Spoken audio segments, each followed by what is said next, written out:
Hey guys, Marijka, Milton Public Library, back with you today, and I am going to talk about new books. So let's get started.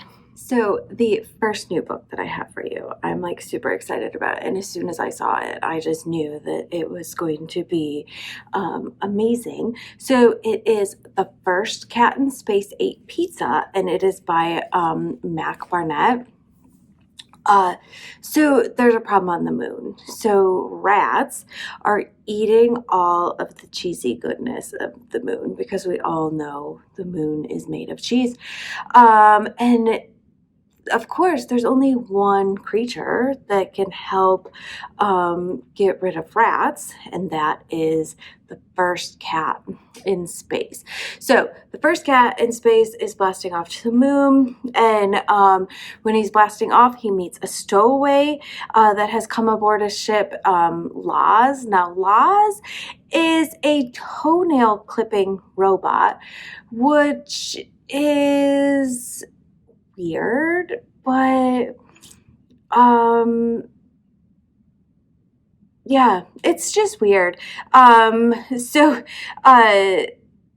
the robot is stowed away because he feels like he has a bigger existence than what he has, and he's going to go find it, and this is the most perfect way to get there. So when they land on the moon, they meet the Queen of the Moon, and she joins forces with them to stop on this quest. She joins forces with them on their quest to eradicate the moon from these moon eating rats, and then together they will endure the land of Frost, a terrifying encounter with the man in the moon. Then they also will tunnel underground and face the rats themselves. So through it all, the first cat in space is getting really hungry, and he would like some pizza. So it's just a really, obviously, if you can't tell, just a really fun, exciting story that is a graphic novel. So the pictures are amazing, and it's just, it's just a book for when you need to laugh and feel good, and that's, sometimes the best stuff. So that is The First Cat in Space Ate Pizza by Mac Barnett. The next new book that I have for you is called The Castle of Tangled Magic, and this book is by Sophia Anderson. This book is just so pretty. So Olia has always lived in Castle Melia, and it's this really gorgeous castle that is just entrenched with this sort of like ancestral history, and it has been passed down from generation to generation, as most castles were or are still today. So the castle holds all of these secrets. It's just, filled to the brim with all of these secrets. And Olia is determined to uncover every secret and find every little passageway and learn everything she can about this castle that is her home. So then this really bad storm comes, and it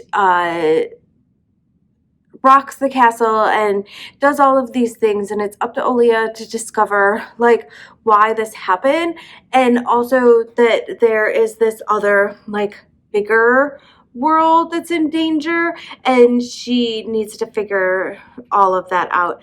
And so she steps into this like magical new world, and it's up to her to save everyone. So Olia is a really bold and courageous young girl, and she's always putting family first.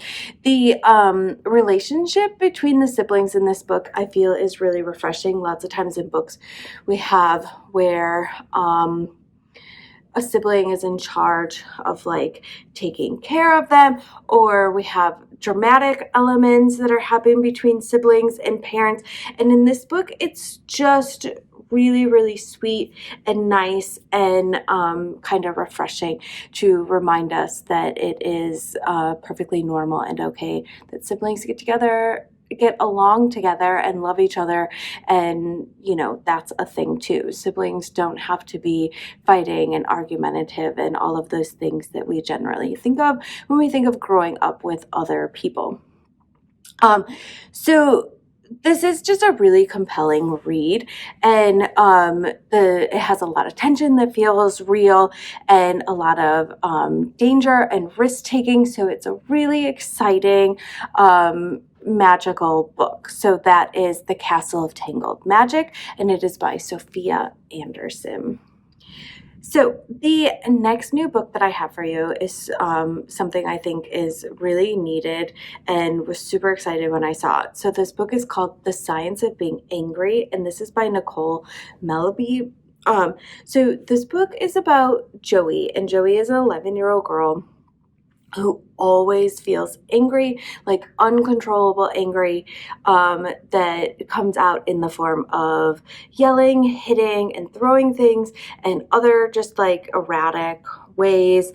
Her behavior is so bad that it's negatively impacting her everyday life. It is scaring her family, her friends, and her teachers. She doesn't want to hurt anyone, but it's almost as if her body reacts before she even has a chance to think about what she's doing. So she is starting to think that there is something wrong with her, because she is one of three, so she is a triplet, and her two brothers are not like this. Her moms are not like this. So she starts to think that it must be her dad. She was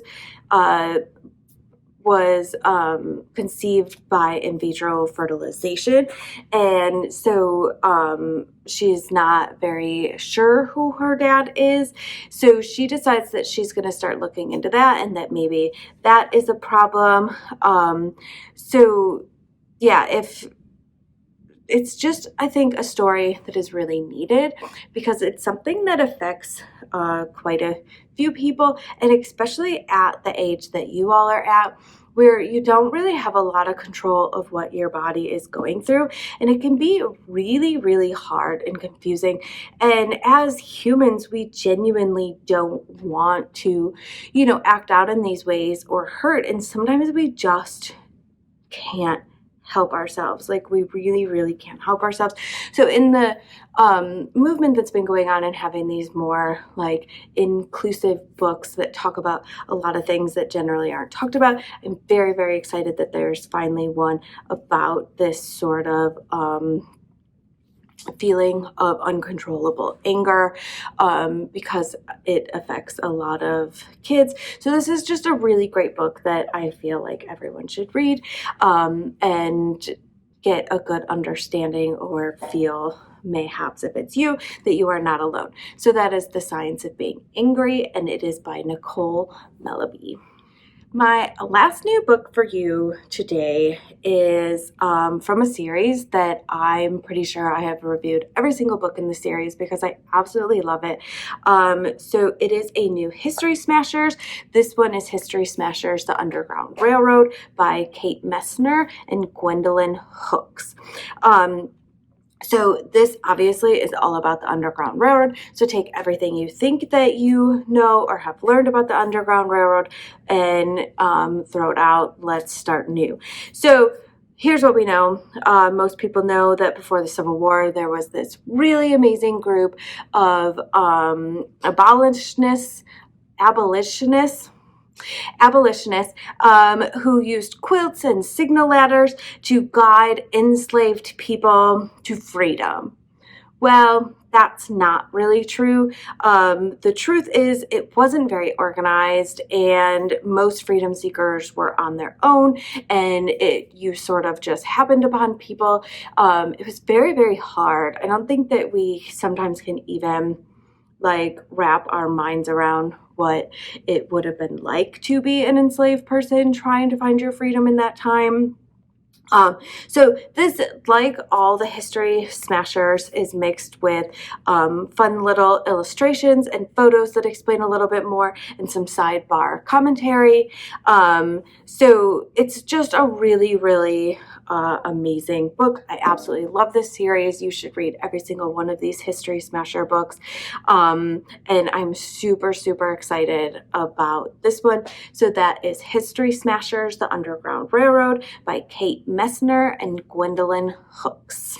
Those are my new books for this month, which also happens to be my last month of new books because it is fixing to be summer, which is so exciting. I have literally been waiting since last summer for this moment. We have lots and lots of things going on this summer in the library. Our summer schedule is fixing to go live this week, so get on the website and check that out. And I will be back with another video to give you guys some stuff on summer books and our summer program rundown. So I will see you then. Bye.